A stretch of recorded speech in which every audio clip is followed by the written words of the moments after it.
बच्चों, मैं दीपक शर्मा आपके अपने YouTube चैनल दीपक साइंस क्लासेस में आपका स्वागत है। और बच्चों, कैसे हो?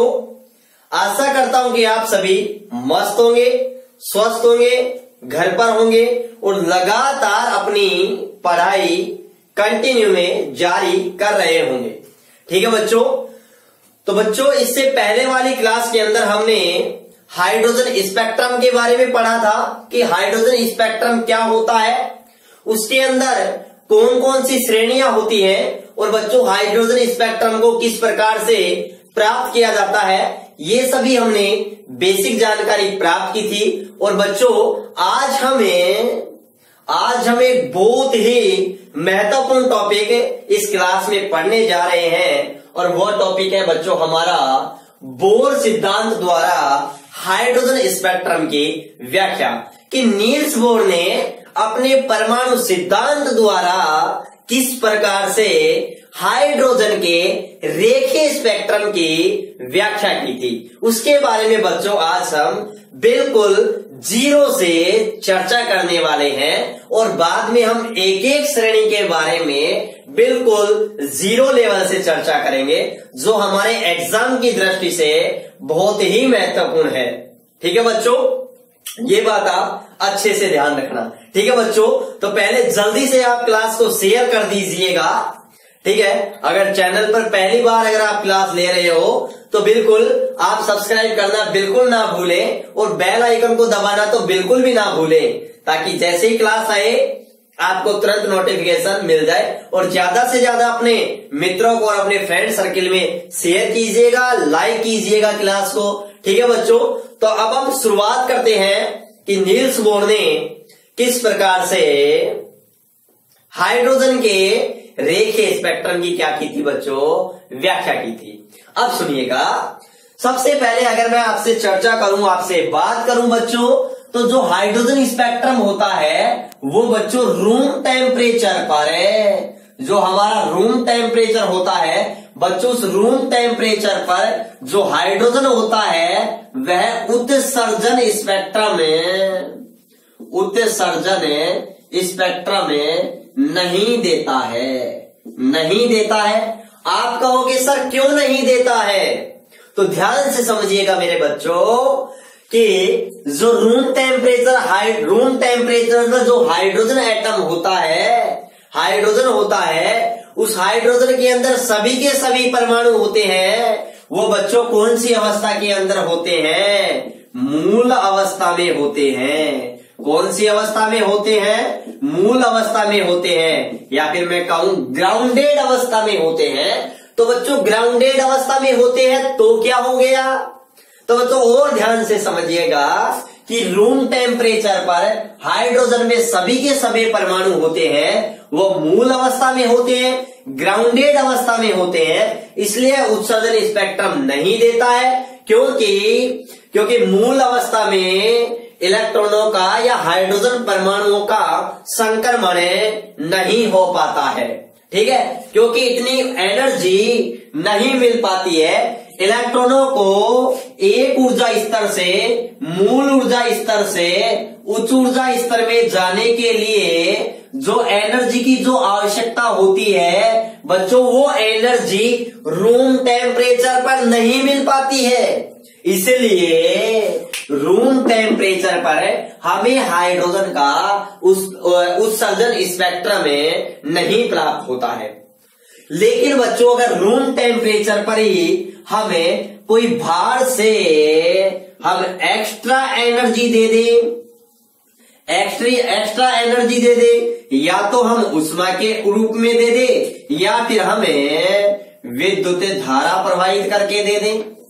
तो बच्चों यदि हम उस सीलबंद नलिका में जो बंद है हाइड्रोजन गैस, उसको यदि हमें उष्मा दे करके या फिर विद्युत धारा प्रवाहित करके हम एनर्जी दे दें, तो बच्चों जो इलेक्ट्रॉन होगा उस इलेक्ट्रॉन को एनर्जी मिल जाएगी, इसलिए एनर्जी इलेक्ट्रॉन होंगे वो निम्न ऊर्जा स्तर से उच्च ऊर्जा स्तरों में क्या हो जाएंगे, संक्रमण कर जाएंगे। और बच्चों जब संक्रमण कर जाएंगे वहां पर वो कुछ टाइम लगभग 10⁻⁸ सेकंड रुकेंगे, उसके बाद में वो पुनः जब अपने निम्न ऊर्जा स्तर के अंदर लौटते हैं तो बच्चों वो ऊर्जा का जो उत्सर्जन है वो विद्युत चुंबकीय तरंगों के रूप में करते हैं। और जब इन विद्युत चुंबकीय तरंगों को हमें स्पेक्ट्रोमीटर में डालते हैं तो बच्चों स्पेक्ट्रोमीटर की सहायता से हमें क्या प्राप्त होता है, स्पेक्ट्रम प्राप्त होता है। और बच्चों स्पेक्ट्रम के अंदर हमें कुछ विशिष्ट तरंगदैर्ध्य वाली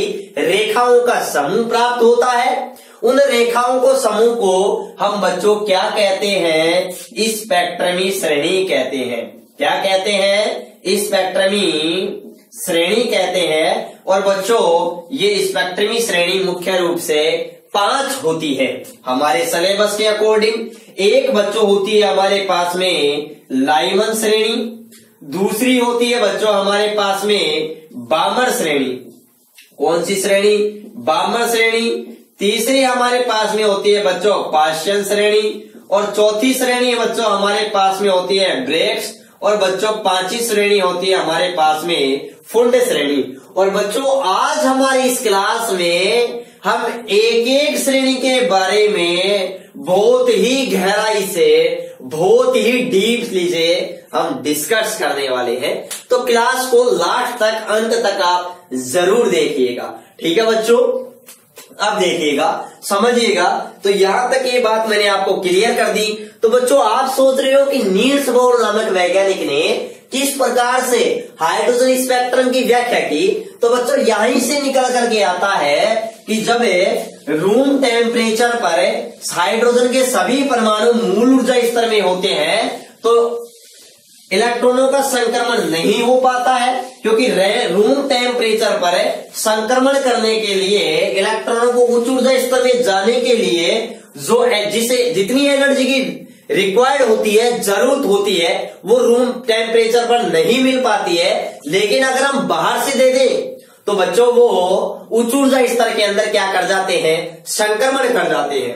ध्यान से समझिएगा, इसीलिए बच्चों ध्यान से समझिएगा। देखो ये मेरे पास में क्या है बच्चों, ये मेरे पास में मूल ऊर्जा स्तर है, n बराबर 1 है, जिसको बच्चों हम क्या कहते हैं, ग्राउंडेड स्टेट कहते हैं। और मान लिया ग्राउंडेड स्टेट की एनर्जी क्या है, En1 है, ठीक है। और उच्च ऊर्जा स्तर की मान लिया मैंने n इक्वल टू जो एनर्जी है वो क्या मान ली, En2 मान ली। तो बच्चों जब जो इलेक्ट्रॉन है वो निम्न ऊर्जा स्तर में है, मूल ऊर्जा स्तर में है, तो बच्चों उसको उच्च ऊर्जा स्तर में जाने के लिए कुछ एनर्जी की क्या करेगा, अवशोषण करेगा। क्योंकि आपको पता है, मैंने आपको अच्छे से बताया भी था कि जो नील्स बोर है उस बोर की जो तृतीय अभिघृत है, कौन सी अभिघृत बच्चों, तृतीय अभिघृत, वो बच्चों तृतीय अभिघृत हमें क्या कहती है, वो हमें यही बात कहती है कि जब इलेक्ट्रॉन निम्न ऊर्जा स्तर से उच्च ऊर्जा स्तर में संक्रमण करता है तो वह ऊर्जा का अवशोषण करता है। क्या करता है, ऊर्जा का अवशोषण करता है।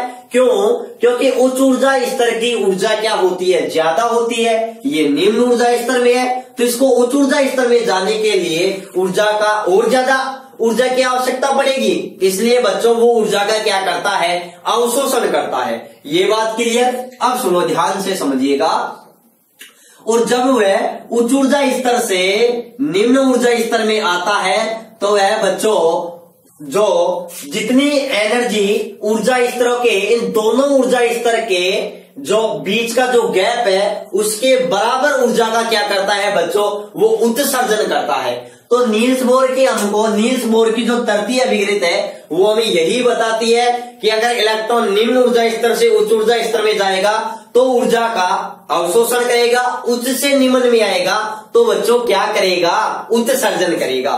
तो तो बच्चों यहां पर जो ऊर्जा का जो उत्सर्जन होगा वो बच्चों कितना होगा, इन दोनों ऊर्जा स्तरों के अंतर के बराबर ऊर्जा का क्या होगा बच्चों, उत्सर्जन होगा। या फिर मैं कहूं En2 माइनस है En2 माइनस है En1 इक्वल है h न्यू। और बच्चों आपको पता है कि न्यू बराबर क्या होता है, C अपॉन लैम्डा होता है। और बच्चों यहां से हमें 1 अगर लैम्डा की कैलकुलेट करें, 1 लैम्डा, यहां पर 1 है तो कोई दिक्कत नहीं है बच्चों। तो ये H इंटू C इसके क्या आ जाएगा बच्चों, भाग के अंदर आ जाएगा। किसके अंदर आ जाएगा बच्चों, भाग में आ जाएगा। ये आ गया भाग में, ठीक है ना। तो इसको दे दिया मैंने इक्वेशन नंबर 1। यहां से बच्चों शुरुआत करते हैं, ध्यान से समझिएगा। अब बच्चों हाइड्रोजन के रेख स्पेक्ट्रम के बारे में मैंने इससे पहले क्लास के अंदर भी बात की थी। और उसके अंदर सबसे पहले एक स्वीडिश के एक स्कूली अध्यापक थे जिनका नाम था बच्चों जॉन जैकब बामर। और सबसे पहले बामर ने ही हाइड्रोजन स्पेक्ट्रम की बामर श्रेणी की क्या की थी बच्चों, खोज की थी। वैसे ये श्रेणी हाइड्रोजन स्पेक्ट्रम में दूसरे नंबर पे आती है, लेकिन सबसे पहले खोज बामर श्रेणी की हुई थी। और बामर श्रेणी के अंदर कुछ विशिष्ट तरंग दैर्ध्य वाली रेखाएं थी। उन रेखाओं की तरंग दैर्ध्य ज्ञात करने के लिए बामर ने एक सूत्र भी दिया था, जिसको बाद में बच्चों रिडबर्ग नामक वैज्ञानिक ने संशोधित करके एक सूत्र दिया था, जिसे हम रिडबर्ग सूत्र है या फिर बच्चों हम उसे बामर सूत्र कहा था, क्योंकि हमने बामर श्रेणी के लिए ज्ञात किया था, ठीक है ना। उसको बामर ने नहीं दिया था, बामर श्रेणी के लिए ज्ञात किया था, इसलिए उसने बामर श्रेणी कहा था, हमने बामर सूत्र कहा था। आज हम उसी सूत्र को नील्स बोर नामक वैज्ञानिक ने अपनी तीसरी अभिगृहित से उसको व्युत्पन्न कर दिया था। और किस प्रकार से व्याख्या की थी आप लगातार बस देखते रहिए। कोई डाउट हो तो कमेंट बॉक्स में हमारी लाइव चैट के अंदर बिल्कुल आप कमेंट कीजिए, आपको तुरंत की तुरंत रिप्लाई मिलेगा उसको बच्चा, ठीक है बच्चों, ये क्लियर। अब देखो बच्चों क्या होता है, हमने पढ़ा था बच्चों अच्छी तरीके से कि अगर कोई इलेक्ट्रॉन nवें कक्ष में अगर गति कर रहा है तो उस nवें कक्ष में गति कर रहे इलेक्ट्रॉन की एनर्जी भी हमने नील्स बोर के परमाणु मॉडल की सहायता से हमने ज्ञात की थी। और बच्चों वो कैसे ज्ञात की थी ध्यान से देखिएगा। वो हमारे पास में क्या था, En equal minus m e की पावर बच्चों 4 upon 8 h square into epsilon not square, ठीक है बच्चों। और इंटू में क्या था, z square upon n square. अब बच्चों अगर मैं यहाँ 1 की बात करूं तो ये 2 की बात करूं तो 2 आ जाएगा, और अगर मैं 1 की बात करूं तो यहाँ पर 1 आ जाएगा, बाकी सभी कांस्टेंट है, ठीक है। और यहां पर मैं इसी प्रकार से En2 के लिए लिखूं तो मैं लिख सकता हूं m e की power 4 upon h 8h square epsilon note into Z square upon n2 square. इसको मैंने समीकरण नंबर 2 दे दिया और बच्चों इसको मैंने समीकरण नंबर 3 दे दिया।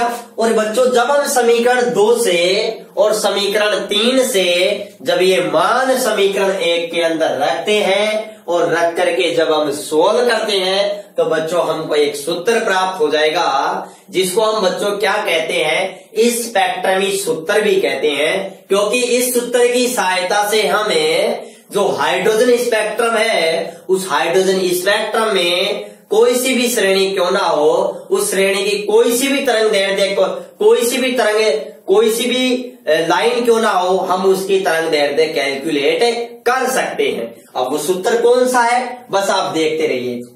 तो बच्चों समीकरण 1 से हमारे पास में क्या आएगा, समीकरण 1 से रखते हैं मान और देखते हैं। 1 अपॉन लैम्डा इक्वल है, यहां पर देखिएगा यहां पर HC अपोन में HC है तो ये HC तो मैं क्या कर लेता हूं, कॉमन ले लेता हूं। अब देखो En2 का मान बच्चों ये आ गया हमारे पास में माइनस m e की power 4 z square upon 8 h square epsilon not square और n2 स्क्वायर। ये बात क्लियर। उसके बाद में यहां पर क्या है, माइनस है। और बच्चों en का 1 में भी क्या है, माइनस का चिन्ह है, तो ये माइनस है, फिर भी माइनस और है हमारे पास में m e⁴ z² upon 8h² ε0² n1², ये हमारे पास में आ गया। और बच्चों यहां पर माइनस माइनस क्या हो जाएगा बच्चों, प्लस हो जाएगा। पहली बात ये आप अच्छी तरीके से ध्यान रखना कि यहां पर हमारे पास में माइनस माइनस क्या हो जाएगा, प्लस हो जाएगा। तो क्यों नहीं मैं यहां पर माइनस माइनस को क्या कर दूं बच्चों, प्लस ही कर दूं। ये बात क्लियर। अब बच्चों ध्यान से समझिएगा, इन दोनों में कॉमन क्या है, एक हमारे पास में m भी कॉमन है, यहां पर e⁴ भी कॉमन है, z² भी कॉमन है, और 8h² 8 इंटू h² और ε0² ये भी क्या है, कॉमन है। तो बच्चों क्यों नहीं मैं इनको जब कॉमन बाहर निकाल लूं, तो जब मैं इनको कॉमन निकालता हूं तो बच्चों क्या होगा, 1/λ। तो देखो मेरे पास में क्या आएगा बच्चों, यहां पर ये मैं प्लस की वैल्यू लेकर बाहर निकाल रहा हूं, ठीक है ना। तो यहां पर m e⁴ z² और बच्चों अपॉन में 8, यहां h मल्टीप्लाई है नीचे, तो h इंटू h² क्या हो जाएगा, h³। यहां पर c भी रहेगा साथ में, ε0²। यहां तक ये बातें कॉमन आ गई, ये अब यहां पर कॉमन हो गया, ठीक है। अब मैं पहले प्लस के टर्म्स ले रहा हूं, ये ले रहा हूं, तो यहां पर बच्चों ये तो कॉमन आ गई हमारे, कौन कौन सी टर्म्स कॉमन आ गई बच्चों, ये टर्म्स तो हमारे पास में कॉमन आ गई दोनों के अंदर, ये ठीक है ना, ये ठीक है। तो यहां पर क्या बच रहा है, 1/n1² बच रहा है मेरे पास में, 1/n1² बच रहा है, क्लियर। और बच्चों यहां पर उसके बाद में माइनस के टर्म्स लिख रहा हूं, ये क्या आ गया, n2² आ गया मेरे पास में। तो बच्चों मेरे पास में ये फॉर्मूला, यहां पर ये फॉर्मूला आता है, ये फॉर्मूला आता है। इसको ध्यान से देखिएगा बच्चों, ध्यान से देखिएगा। और बच्चों इसी को ही मैं इस प्रकार भी लिख सकता हूं, देखिएगा ध्यान से, बिल्कुल इस प्रकार से भी लिख सकता हूं कि यहां पर 1/λ equal r z² 1n1² minus 1n2²। बच्चों इसको मैं इस प्रकार से भी लिख सकता हूं, ठीक है बच्चों। ध्यान से समझिएगा, यही सूत्र हमारे लिए ब्रह्मास्त्र है हाइड्रोजन स्पेक्ट्रा का। और बच्चों इसी को ही हमें क्या कहते हैं, इसी को ही हम बच्चों क्या कहते हैं, स्पेक्ट्रमी सूत्र कहते हैं। क्या कहते हैं, स्पेक्ट्रमी सूत्र भी कहते हैं, ठीक है ना बच्चों।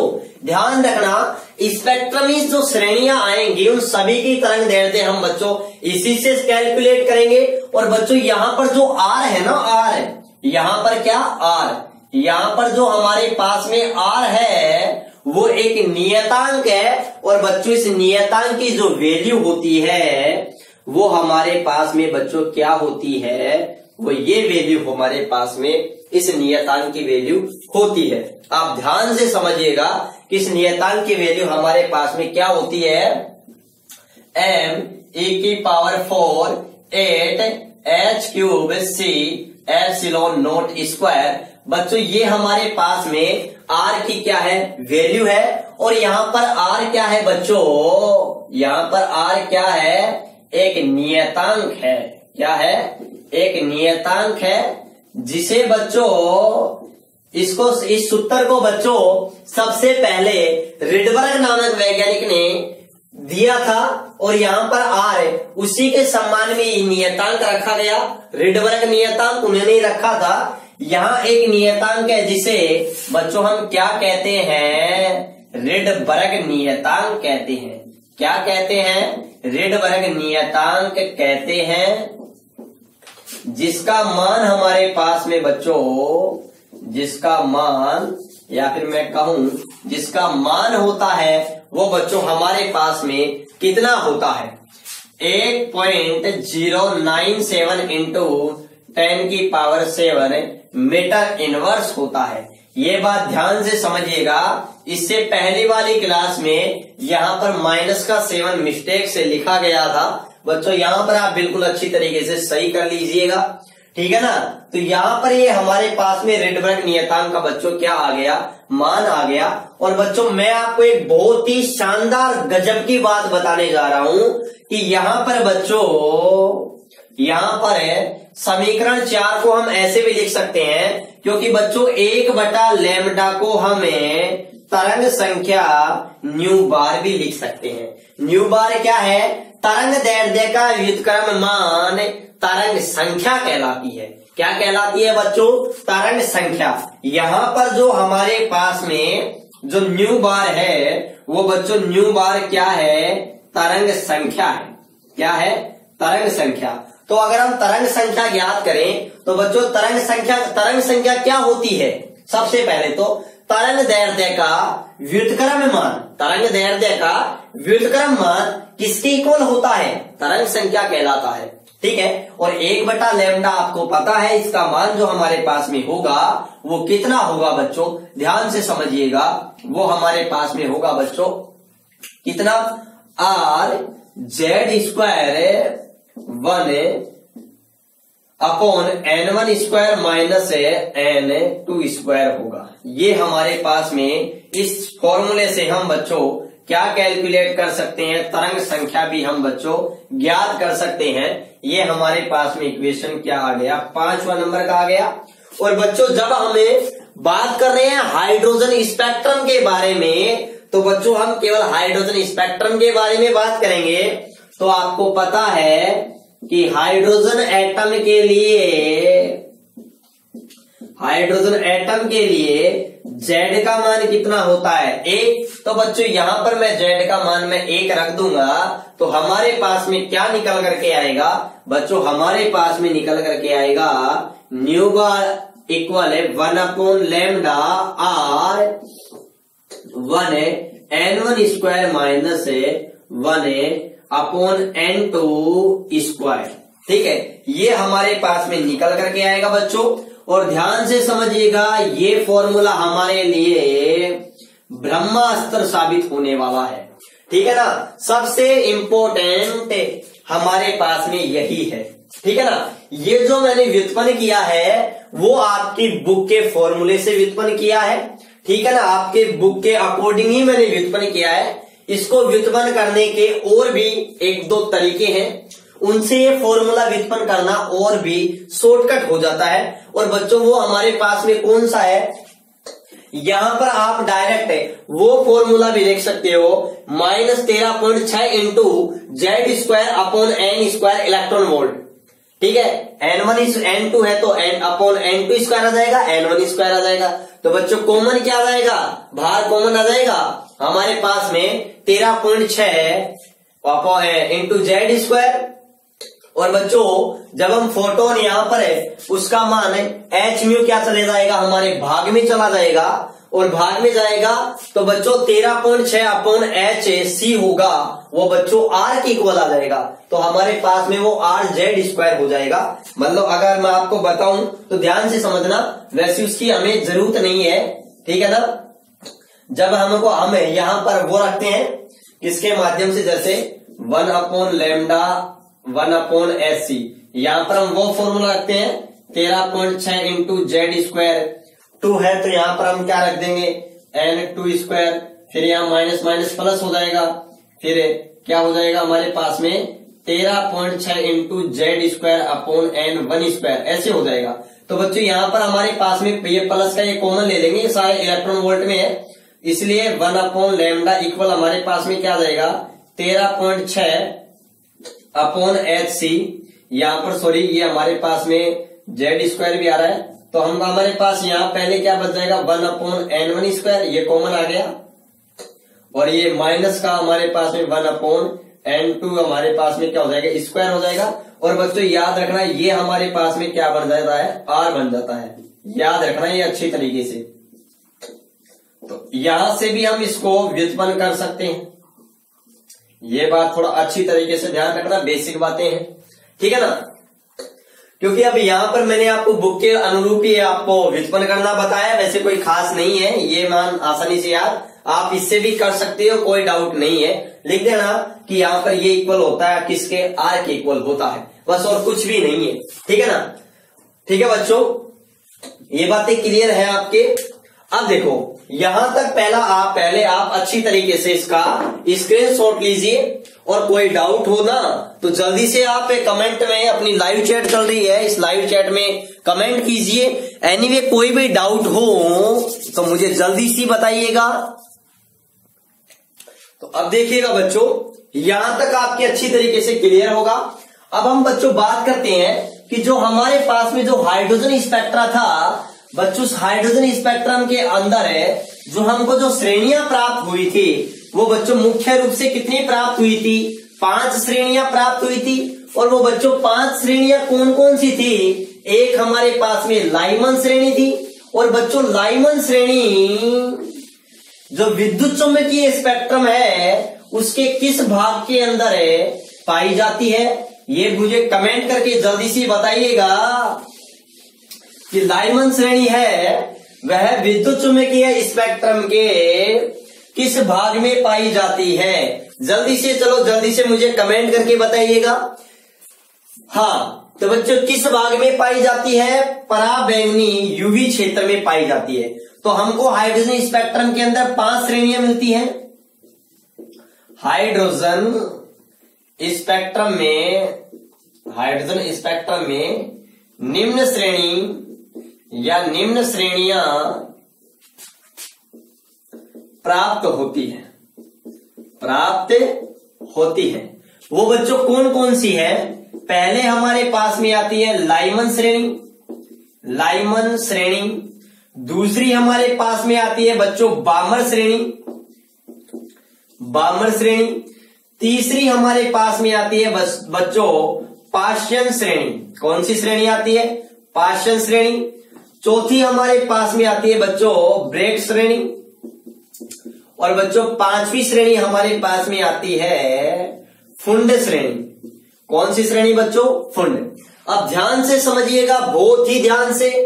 सबसे पहले खोज कौन सी श्रेणी की हुई थी बच्चों, बामर श्रेणी की हुई थी। ये बात आप अच्छे से याद रखना। दूसरी बात याद रखना बच्चों, इन सभी श्रेणियों की जो खोज नाम है वो इनके खोजकर्ताओं के ऊपर, जो उनके खोजकर्ताओं के नाम पर रखे गए हैं। ब्रेक्स की श्रेणी ब्रेक्स नामक वैज्ञानिक ने, फुंड की श्रेणी फुंड नामक वैज्ञानिक ने खोज की थी। क्लियर है बात।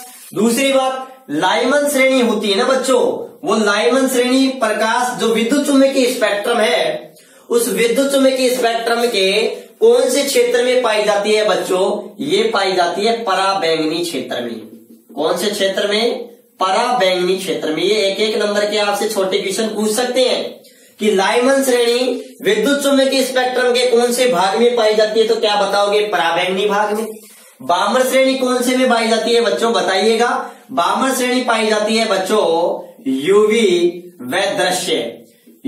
व दृश्य दोनों में पाई जाती है, दोनों क्षेत्रों में पाई जाती है।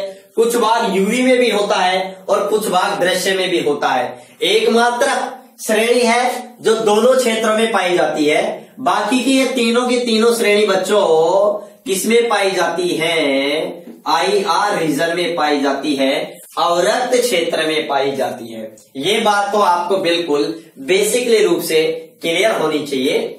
अब बच्चों हमें यहां से आगे बढ़ते हैं, एक एक श्रेणी के बारे में बिल्कुल गहराई से हम चर्चा करते हैं, बात करते हैं। सबसे पहले हम प्रत्येक श्रेणी के बारे में बात करेंगे। सबसे पहले हम बात करेंगे उनकी परिभाषा की बात करेंगे। फिर हम बात करेंगे उसके सूत्र की बात करेंगे।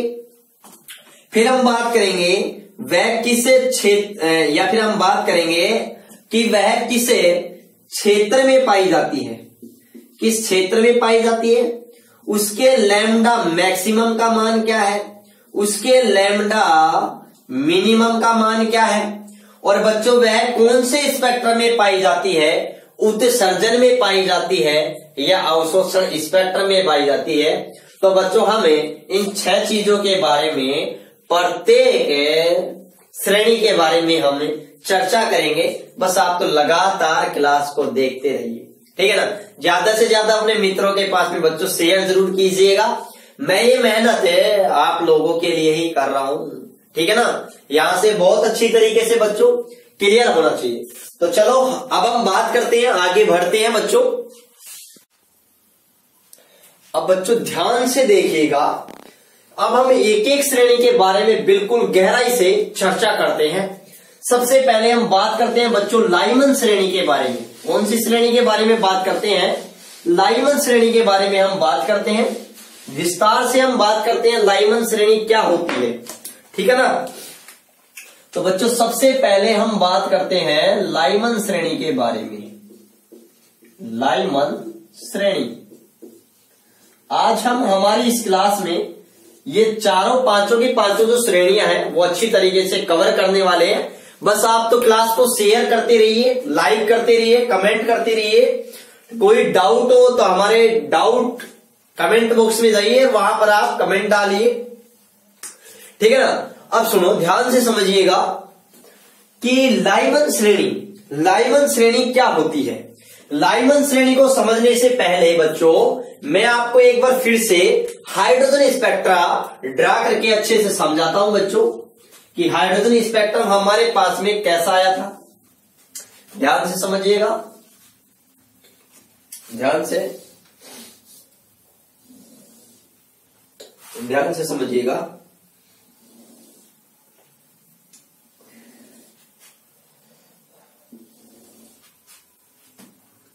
जैसे जैसे हम ऊपर जाएंगे वैसे वैसे एनर्जी लेवल गैप कम होता जाएगा।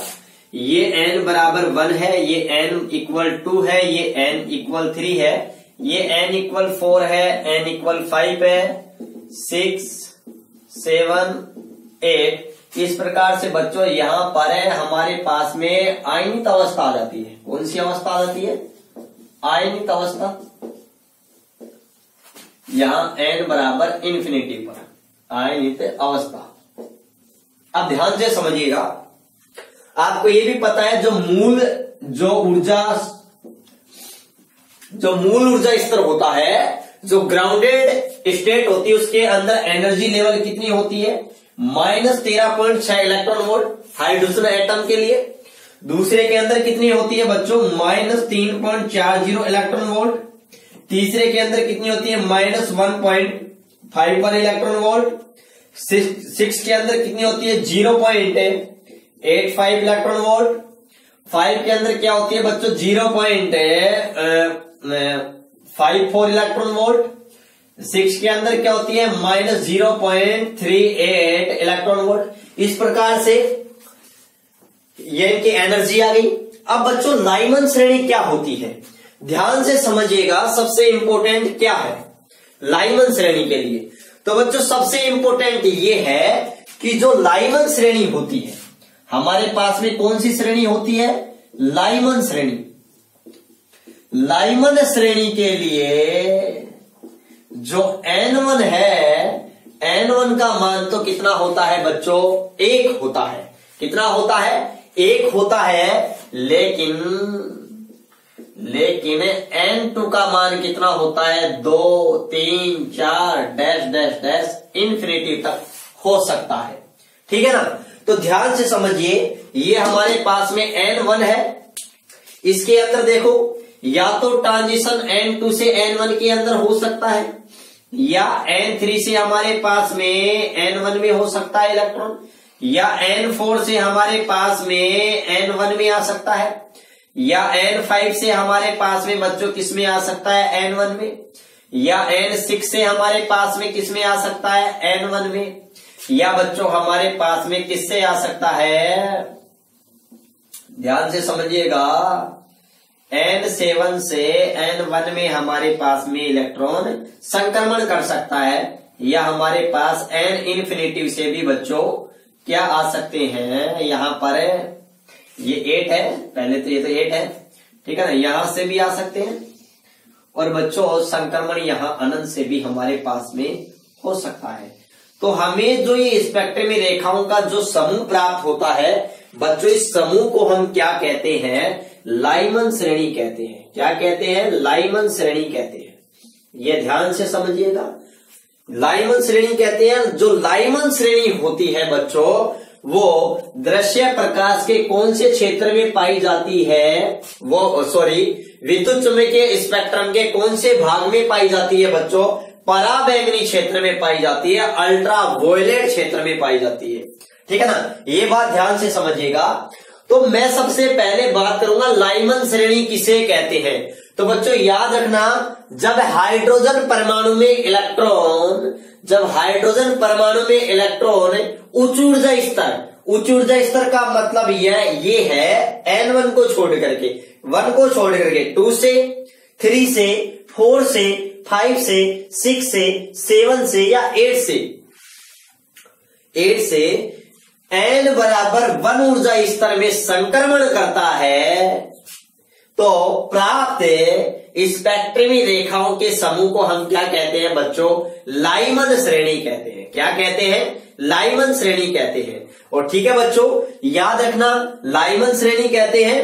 तो ये हमारे पास में परिभाषा आ गई। मैं दोबारा से रिकॉल करा रहा हूं आपको कि जब हाइड्रोजन परमाणु में इलेक्ट्रॉन उच्च ऊर्जा स्तर का मतलब ये है N2 बराबर 2, 3, 4, 5, 6, 7, 8 या इन्फिनेटिव से इलेक्ट्रॉन निम्न ऊर्जा स्तर N बराबर 1 में संक्रमण करता है, कूदता है, तो रेखाओं का जो हमें समूह प्राप्त होता है बच्चों, उन स्पेक्ट्रमी रेखाओं के समूह को हम क्या कहते हैं? लाइमन श्रेणी कहते हैं। क्या कहते हैं? लाइमन श्रेणी कहते हैं। जो हमें विद्युत चुम्बकीय स्पेक्ट्रम के कौन से भाग में मिलती है? पराबैंगनी क्षेत्र में मिलती है। यदि इलेक्ट्रॉन बच्चों यदि इलेक्ट्रॉन N3 से N2 में कूदे या N4 से N2 में कूदे या N5 से N2 में कूदे या N6 से N2 में संक्रमण करे या N7 से N2 में संक्रमण करे या N8 से बच्चों या हमारे पास में इन्फिनिटिव से N2 में संक्रमण करे, तो बच्चों जो स्पेक्ट्रमी रेखाओं का जो समूह प्राप्त होता है उसे हम क्या कहते हैं? बामर श्रेणी कहते हैं। क्या कहते हैं? बामर श्रेणी कहते हैं। और बच्चों याद रखना, ये जो बामर श्रेणी होती है ना, वो ये दोनों क्षेत्रों में पाई जाती है। याद रखना, पराबैंगनी क्षेत्र में भी पाई जाती है और दृश्य क्षेत्र में भी यह पाई जाती है। ये बात क्लियर? ये बामर श्रेणी की परिभाषा हो गई। इसी प्रकार से हमें लाइमन हो गई, बामर हो गई, पार्शियल हो गई। तो पार्शियल श्रेणी में हम कहेंगे जब हाइड्रोजन परमाणु में इलेक्ट्रॉन उच्च ऊर्जा स्तर मतलब 4, 5, 6, 7, 8 या इन्फिनिटिव से N बराबर 3 में कूदता है या संक्रमण करता है, तो प्राप्त स्पेक्ट्रमी रेखाओं के समूह को हम क्या कहते हैं? पार्शियल श्रेणी कहते हैं। क्या कहते हैं बच्चों? पार्शियल श्रेणी कहते हैं। देखो यहां पर ये हमारे पास में ये समूह आ जाएगा इस प्रकार से। ये हमारे पास में ये आ गया। तो बच्चों ये कौन सी श्रेणी आ गई? पार्शियल श्रेणी आ गई। ये कौन से भाग में पाई जाती है? अवरक्त भाग में, IR भाग में पाई जाती है, अवरक्त क्षेत्र में। और बच्चों यदि N4 में कूदे इलेक्ट्रॉन उच्च ऊर्जा स्तर से, आप कहोगे सर N4 में या 5 से कूदे या 6 से कूदे, 7 से संक्रमण करे, 8 से करे या इन्फिनिटिव से करे, तो बच्चों लाइमर, बामर, पार्शियल यहाँ पर हमें कौन सी श्रेणी प्राप्त होगी? ब्रेक्ट श्रेणी प्राप्त होगी। और बच्चों यह भी कौन से भाग में पाई जाती है? IR भाग में पाई जाती है। और यदि अगर इलेक्ट्रॉन उच्च ऊर्जा स्तर से N बराबर 5 ऊर्जा स्तर में क्या करे? संक्रमण करे, तो हमें कौन सी श्रेणी मिलती है बच्चों? फुंड श्रेणी मिलती है, जो भी किस भाग में मिलती है? हमें IR क्षेत्र में हमको प्राप्त होती है। तो बच्चों यहां से तो इनकी क्या आ गई? हमारे पास में परिभाषा आ गई। क्या आ गई? परिभाषा आ गई। अब बच्चों लाइमन श्रेणी है, उस लाइमन श्रेणी के लिए अगर मैं बात करूं तरंग दैर्ध्य ज्ञात करने का सूत्र के बारे में बात करूं तो बच्चों वो सूत्र हमारे पास में क्या आता है, 1/λ = R1। यहां पर N1 का मान तो फिक्स है, 1 होगा, क्योंकि लाइमन कितने नंबर पर आती है, 1 नंबर पर आती है। तो यहां हमारे पास में 1 का स्क्वायर माइनस, यहां पर मैं अब यहां पर तो मान फिक्स हो गया, इसलिए मैं इसको N2 न लिख करके N ही लिख देता हूं, ठीक है ना। और बच्चों याद रखना यहां हमारे पास में N का मान क्या होगा, 2 हो सकता है, 3 हो सकता है, 4 हो सकता है, 5 हो सकता है और इन्फिनिटी तक हो सकता है, ठीक है ना। ये बात आपको अच्छी तरीके से क्लियर करके रखनी है, ध्यान से अच्छी तरीके से समझना है। अब सुनो बच्चों, ध्यान रखना अच्छी तरीके से, क्या समझोगे, क्या याद रखना, जब इस श्रेणी के अंदर n/2 के जो संगत रेखा होती है, n/2 के जो संगत जो रेखा होती है वह लाइमन श्रेणी की प्रथम रेखा होती है। कौन सी रेखा होती है, प्रथम रेखा होती है, ठीक है ना, प्रथम रेखा। तो याद रखना मैं ये बता रहा हूं आपको कि n=2 के संगत रेखा को क्या कहते हैं, प्रथम रेखा, तथा n=∞ के संगत रेखा को इस श्रेणी की अंतिम रेखा, कौन सी रेखा, अंतिम रेखा या सीमांत रेखा कहते हैं। अब बच्चों इसको आपको ध्यान से समझना है, रटना नहीं, समझना है।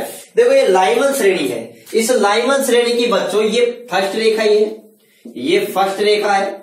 अगर आपको कहे लाइमन श्रेणी की पहली तरंग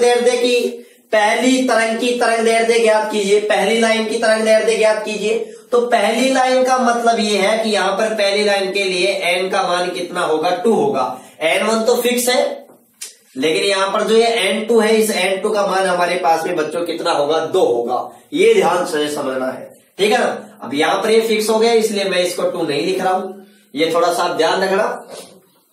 अगर मैं ये कहूं लाइमन श्रेणी की दूसरी रेखा की तरंग दैर्ध्य ज्ञात कीजिए, तो लाइमन है तो n1 का मान तो 1 होगा, लेकिन दूसरी का मतलब है यहां 1 है तो यहां 2 से शुरुआत होगी, तो 2 पर तो पहली होगी, दूसरे के लिए बच्चों क्या होगी, 3 आ जाएगा n2 का मान। तो ये तो फर्स्ट, अगर पहली रेखा की बात करें तो 2 आ जाएगा, अगर सेकंड रेखा की बात करें तो 3 आ जाएगा, और अगर थर्ड रेखा की बात करें मेरे बच्चों तो कितना आ जाएगा, n का मान 4 आ जाएगा, ठीक है ना। बच्चों ये बात आप अच्छी तरीके से समझना, ठीक है ना। पहली रेखा को ऐसे भी बोल सकता है, क्या बोल सकता है, H-अल्फा बोल सकता है, जैसे इसको ये भी बोल सकता है कि H-अल्फा, H-बीटा, H-गामा, H-डेल, इस प्रकार से भी वो नाम दे सकता है, ठीक है ना।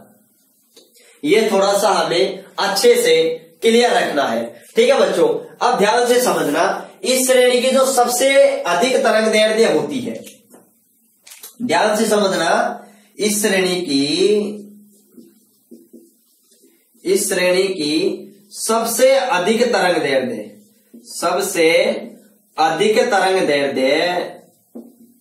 दैर्ध्य होती है वो n=2। यहां जब n का मान, यहां पर n का मान जब 2 रखेंगे तब हमारे पास में जो तरंग दैर्ध्य आएगी बच्चों वो क्या आएगी, सबसे ज्यादा आएगी। मतलब इस श्रेणी की सबसे अधिक तरंग दैर्ध्य n=2 पर हमें क्या होती है बच्चों, प्राप्त होती है।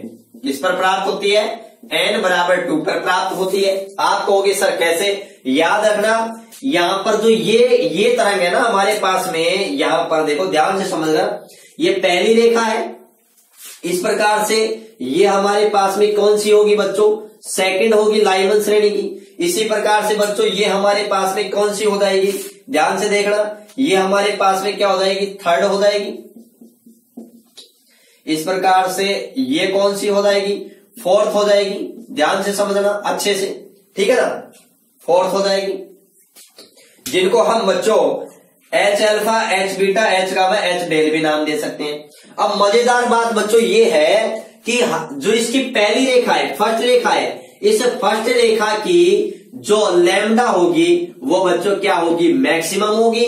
और जैसे जैसे हम आगे बढ़ते जाएंगे और जब हम इन्फिनिटी पर आ जाएंगे, एन का मान जब इन्फिनिटी होगा तब इसकी लैम्डा बच्चों क्या होगी, मिनिमम होगी।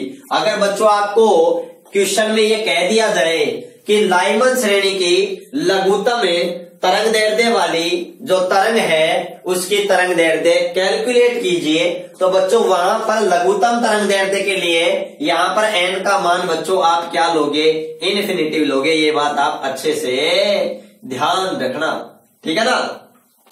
तो ये बात भी आप अच्छे से ध्यान रखना, क्या रखोगे कि जो n बराबर 2 होती है इस पर जो लैम्डा आएगी वो क्या आएगी, मैक्सिमम आएगी, और जो इन्फिनिटी होती है इस पर जो लैम्डा आएगी वो बच्चों क्या आएगी, मिनिमम आएगी, न्यूनतम आएगी। तो ये भी याद रखना, लाइमन श्रेणी में जैसे जैसे हम आगे की रेखाओं की तरफ बढ़ते हैं तो तरंग दैर्ध्य क्या होती जाती है, घटती जाती है, लेकिन आवर्ती बच्चों बढ़ती जाती है, ठीक है ना, क्योंकि तरंग दैर्ध्य और आवर्ती एक दूसरे के व्युत्क्रमानुपाती होते हैं। एक एक पॉइंटों को मैं बहुत गजब तरीके से कवर करा रहा हूं, ठीक है ना। अब आप कहोगे सर मिनिमम हमें प्राप्त हो रही है, एन बराबर 2 पर हमें मैक्सिमम प्राप्त हो रही है, कैसे हो रही है हमें बताइए कि मैक्सिमम कितनी प्राप्त होगी। तो बच्चों कोई दिक्कत नहीं है, हम सोल्व कर सकते हैं आसानी से।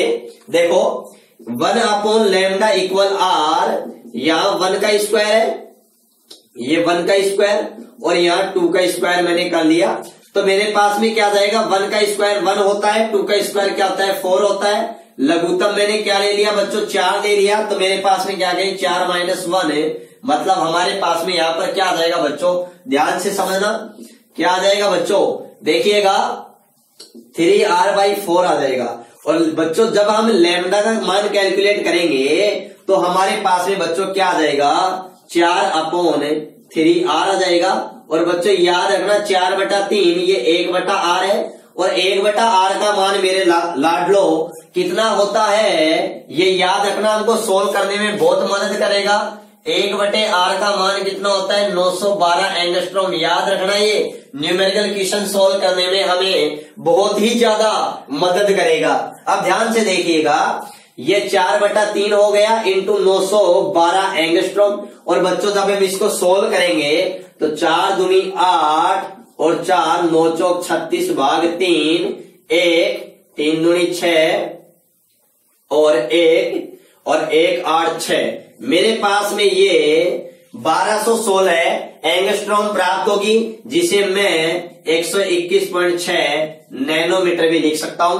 तो बच्चों जो हमारे को जो लाइमन श्रेणी है, उस लाइमन श्रेणी की जो मैक्सिमम लैम्डा जो मैक्सिमम है बच्चों, ध्यान से समझिएगा।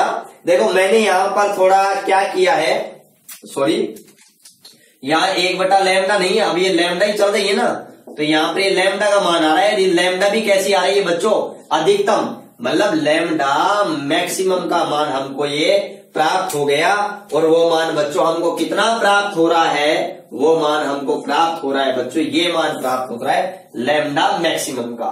तो यहां तक ये चीजें आपको क्लियर होनी चाहिए। इसी प्रकार से बच्चों चाहे बामर श्रेणी हो, बामर श्रेणी के लिए भी मैक्सिमम n3 पर प्राप्त होगी, मिनिमम इन्फिनिटी पर। पार्शियल श्रेणी हो, मैक्सिमम कितने पर, n4 पर प्राप्त हो जाएगी, और मिनिमम इन्फिनिटी पर प्राप्त हो जाएगी, ठीक है ना। तो ये बात बच्चों आप अच्छी तरीके से थोड़ा ध्यान से रखना, ध्यान से समझना, ठीक है। पहले आप इसका एक बार स्क्रीनशॉट लीजिएगा, और कोई डाउट हो तो लाइव चैट में मैसेज कीजिएगा जल्दी से, ठीक है। तो देखो अब ये आपको क्लियर है बच्चों। तो याद रखना लाइमन श्रेणी है, उसकी जो सबसे बड़ी जो तरंग दैर्ध्य होती है वो बच्चों कितनी होती है, 1216 एंगस्ट्रॉम या 121.6 नैनोमीटर होती है। यहां तक ये बात बच्चों आपकी क्लियर होनी चाहिए। और बच्चों जब मैं अगर इसके लिए न्यूनतम ज्ञात करूं, क्या करूं बच्चों, न्यूनतम, तो याद रखना बच्चों अगर मैं इसके लिए इस श्रेणी की न्यूनतम तरंग दैर्ध्य के लिए, न्यूनतम तरंग दैर्ध्य के लिए n का मान इन्फिनिटी पर क्या होती है बच्चों, हमको प्राप्त होती है। अब आप कहोगे सर कैसे, तो देखिए बच्चों, इधर ध्यान से देखिएगा कि हमको कहां प्राप्त होती है। देखो तो इन्फिनिटी पर कैसे, देखो अब यहां पर r n1 का मान 1 है और ये मैंने क्या रख दिया, इन्फिनिटी रख दिया n2, इन्फिनिटी पर लैम्डा मिनिमम हो जाएगी। और यहां पर बच्चों क्या होता है, यहां पर ये क्या हो जाएगा हमारे पास में 0, तो 1 में 1 का भाग देंगे हमारे पास में 1, तो बच्चे यहां पर हमारे पास में क्या आ जाएगा 1/लैम्डा इक्वल r, तो लैम्डा बराबर क्या आ जाएगा 1/r, और मैंने कहा था 1/r का मान कितना होता है 912 एंगस्ट्रॉम, या फिर मैं कहूं 91.2 नैनोमीटर। और बच्चों ये हमारे पास में क्या आ रही है, लैम्डा मिनिमम आ रही है। तो याद रखना मेरे लालो, ये हमारे पास में क्या आ गया, लैम्डा मिनिमम का मान आ गया। इसी प्रकार से कोई घबराने वाली बात नहीं है। अगर मैं बामर श्रेणी के लिए ज्ञात करूंगा बच्चों, तो बामर श्रेणी के लिए भी क्या होगा, यहां पर देखिएगा इस श्रेणी की तो लैम्डा क्या होगी, मैक्सिमम होगी, और यहां पर इस श्रेणी की लैम्डा क्या होगी मेरे लालो, मिनिमम होगी। इसी प्रकार से अगर पार्शियल श्रेणी की ज्ञात करें तो यहां पर तो क्या होगी मेरे लालो, लैम्डा मैक्सिमम होगी, और यहां पर क्या होगी, लैम्डा मिनिमम होगी। मतलब लास्ट में क्या होगी, मतलब अब आप ये भी समझ रहे हैं जैसे जैसे हम आगे बढ़ रहे हैं किसी श्रेणी में उसकी तरंग दैर्ध्य क्या होती जा रही है बच्चों, घटती जा रही है।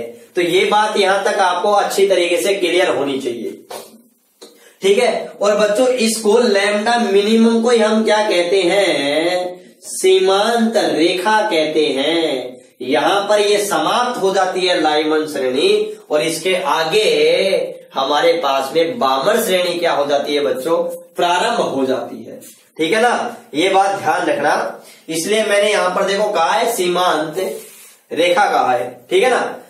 अगर इसकी प्रास देखी जाए तो देखो प्रास भी हमारे पास में एक तरीके से आ गई, जो मैंने अभी कैलकुलेट किया था 912 एंगस्ट्रॉम। इनके बीच में कौन सी श्रेणी होती है बच्चों, लाइमन श्रेणी होती है। और बच्चों याद रखना, जो लाइमन श्रेणी होती है वो कौन से क्षेत्र में पाई जाती है, वो बच्चों आप अच्छी तरीके से क्लियर रखना। लाइमन श्रेणी कौन से भाग में पाई जाती है, तो बच्चों ये पाई जाती है पराबैंगनी क्षेत्र में।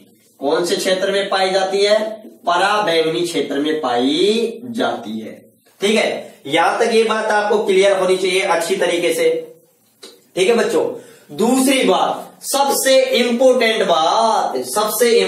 बात, एकमात्र यह श्रेणी है बच्चों, एकमात्र लाइमन श्रेणी है, वो एकमात्र ऐसी श्रेणी है जो उत्सर्जन और अवशोषण दोनों स्पेक्ट्रम के अंदर क्या की जाती है, पाई जाती है बच्चों। ये बात आप अच्छी तरीके से याद रखना कि वह कौन सी श्रेणी है जो हाइड्रोजन एटम के उत्सर्जन स्पेक्ट्रम में भी और अवशोषण स्पेक्ट्रम में दोनों में पाई जाती है। तो बच्चों वह कौन सी श्रेणी है, लाइमन श्रेणी है।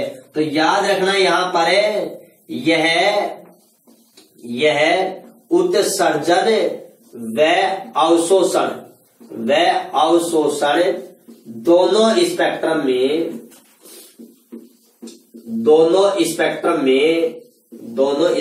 में पाई जाती है।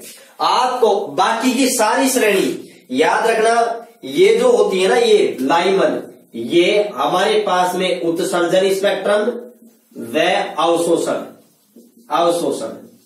अवशोषण दोनों स्पेक्ट्रम में पाई जाती है, दोनों स्पेक्ट्रम में, ठीक है ना। बाकी बामर श्रेणी होती है वो केवल उत्सर्जन में पाई जाती है, ठीक है ना। पार्शियल श्रेणी होती है वो भी केवल उत्सर्जन में ही पाई जाती है, उत्सर्जन स्पेक्ट्रम में ही पाई जाती है। इनका मैं कारण बताऊंगा आपको कि क्यों, क्या कारण है कि ये उत्सर्जन स्पेक्ट्रम में पाई जाती है, ठीक है ना। अब सुनो ध्यान से, मैंने आपको बताया था कि जो हाइड्रोजन स्पेक्ट्रम है वो उत्सर्जन स्पेक्ट्रम नहीं दे, उत्सर्जन स्पेक्ट्रम ग्राउंड रूम टेम्परेचर पर नहीं देता है, रूम टेम्परेचर पर। तो बच्चों रूम टेम्परेचर पर क्या होता है, जनरल तौर पर जो सभी एटम होते हैं वो ग्राउंडेड स्टेट में होते हैं, और जब ग्राउंडेड स्टेट में होते हैं और जब उनको एनर्जी दी जाती है तो वो एनर्जी निम्न ऊर्जा स्तर से उच्च ऊर्जा स्तर में चले जाते हैं। तो बच्चों अवशोषण स्पेक्ट्रम तब प्राप्त होता है जब कोई एटम निम्न ऊर्जा स्तर से उच्च ऊर्जा स्तर में जाता है, उच्च ऊर्जा स्तर में जाता है। अब देखो आप कहोगे बामर तो ऑलरेडी वैसे ही n बराबर 2 में है, n बराबर 2 में है तो वैसे नीचे आएगा तो उत्सर्जन करेगा, ठीक है ना। तो अवशोषण कौन करता है, यहां पर केवल और केवल लाइमन श्रेणी के अंदर हमें जो हाइड्रोजन जो हमारे पास में बच्चों जो अवशोषण स्पेक्ट्रम प्राप्त होता है उसमें ये आप ये भी याद रखना कि हाइड्रोजन परमाणु के अवशोषण स्पेक्ट्रम में कौन सी रेखाएं मिलती हैं, तो भी आप केवल और केवल क्या बताओगे, लाइमन मिलती है, बामर, पाशन, ब्रेग्स और फुंड नहीं मिलती है, क्योंकि अवशोषण स्पेक्ट्रम में मूल अवस्था में केवल लाइमन श्रेणी होती है, क्योंकि मूल अवस्था के अंदर हाइड्रोजन परमाणु होता है, उसके अंदर जो इलेक्ट्रॉन होते हैं वो सामान्यतः मूल अवस्था में होते हैं, ठीक है ना। इसलिए वो N1 मूल अवस्था मतलब N बराबर 1 में होते हैं, इसलिए ये ऊर्जा का अवशोषण करके 2 में जा सकते हैं। लेकिन जो ऑलरेडी 2 में है वो कहां उत्सर्जन करेगा, वह अवशोषण करेगा, वो तो क्या करेगा, उस एनर्जी का उत्सर्जन करेगा, ठीक है ना। ये बात याद रखना।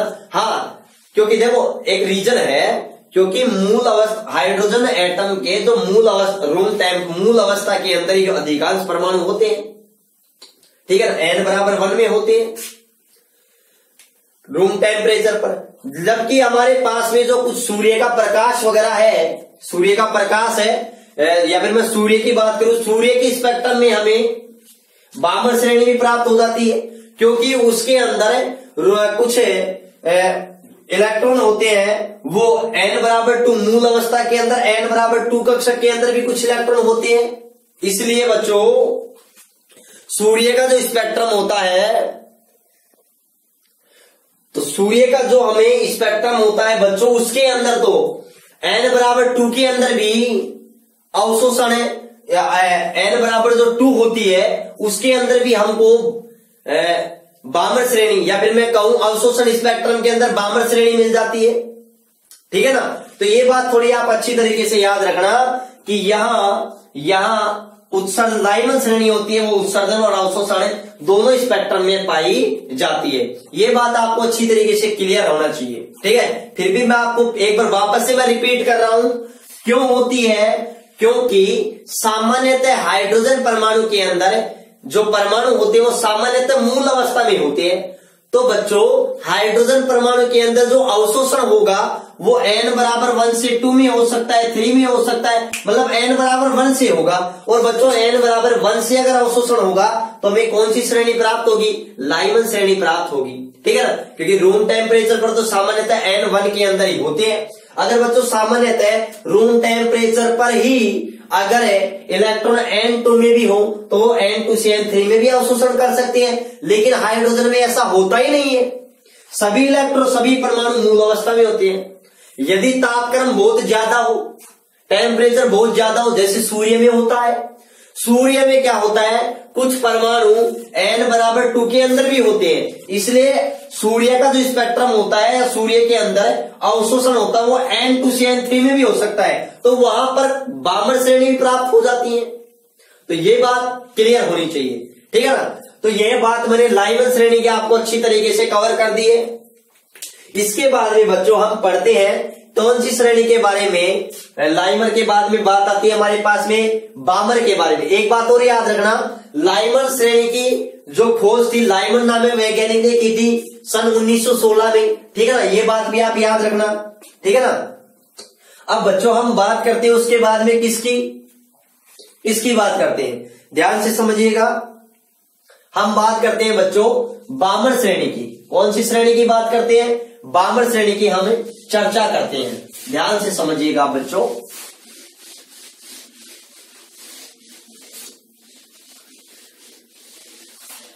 बामर श्रेणी,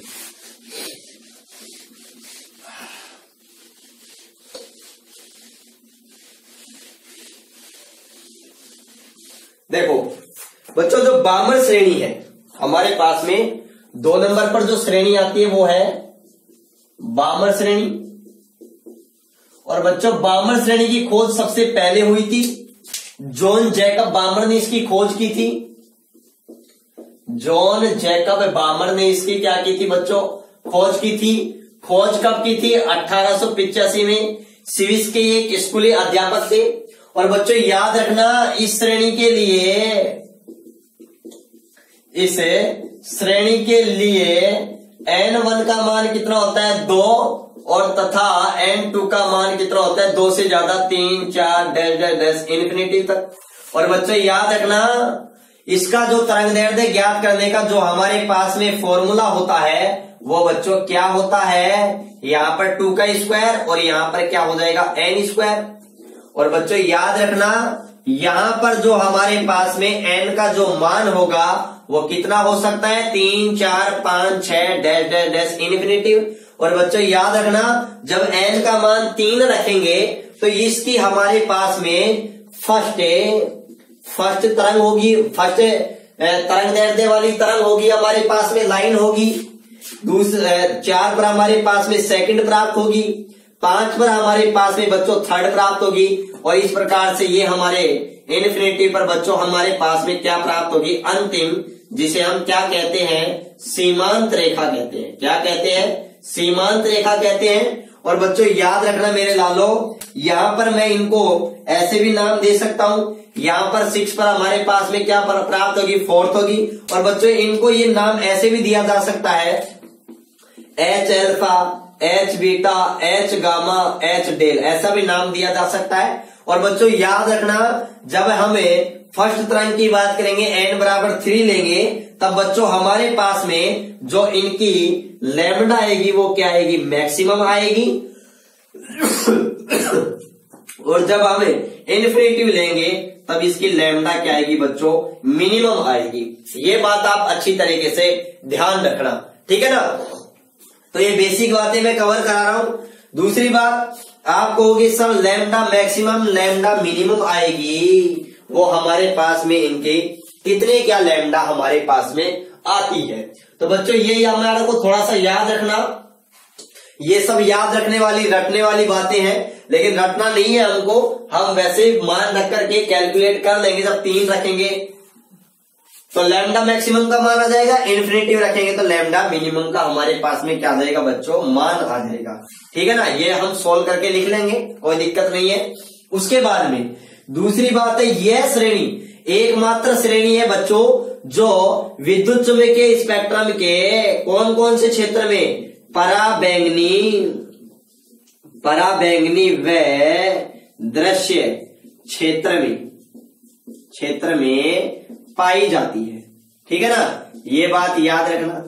अच्छा दूसरी बात, यह जो श्रेणी है बच्चों वो केवल और केवल हाइड्रोजन स्पेक्ट्रम के उत्सर्जन मतलब उत्सर्जन स्पेक्ट्रम के अंदर बच्चों ये हमको क्या होती है, प्राप्त होती है। यह श्रेणी केवल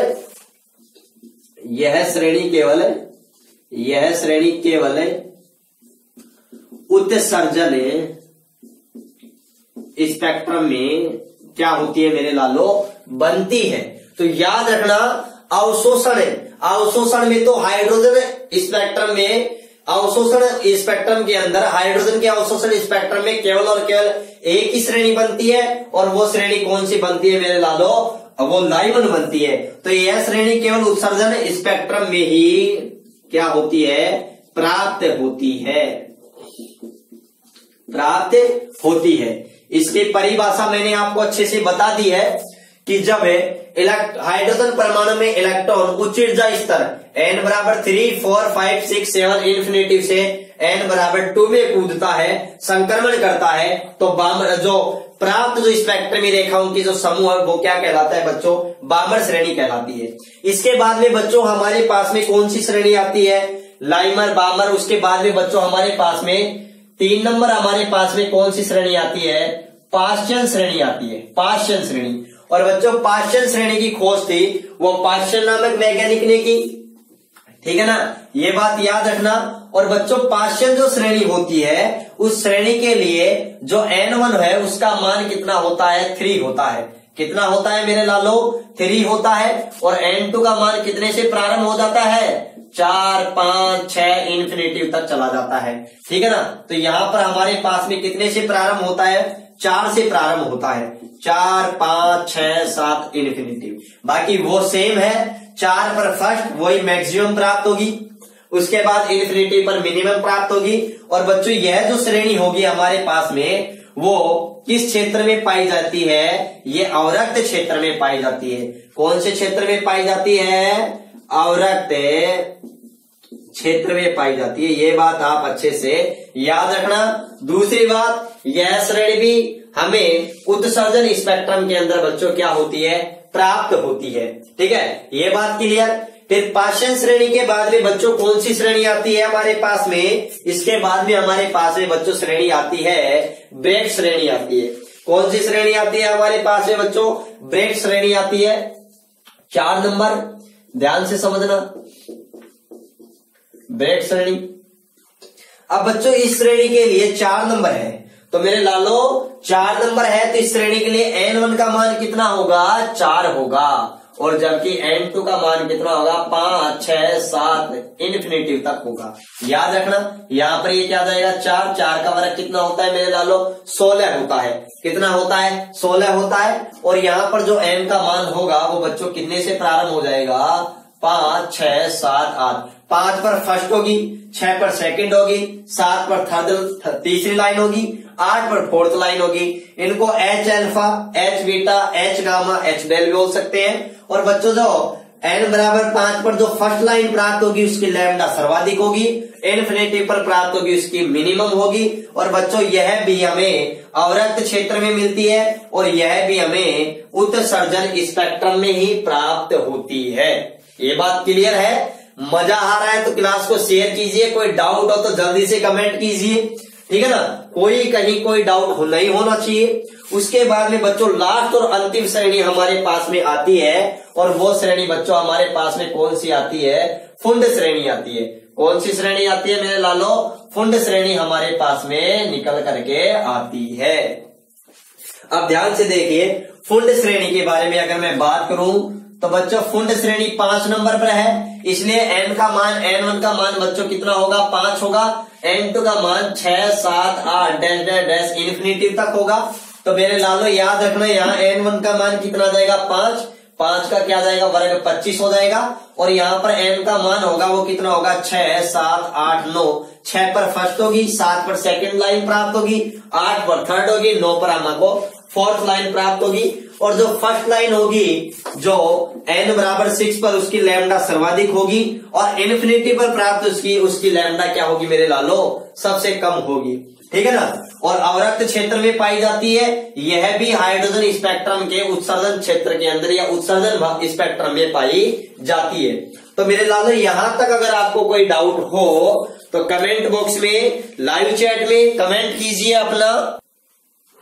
तो आज की क्लास को हम बच्चों यहीं तक रखते हैं।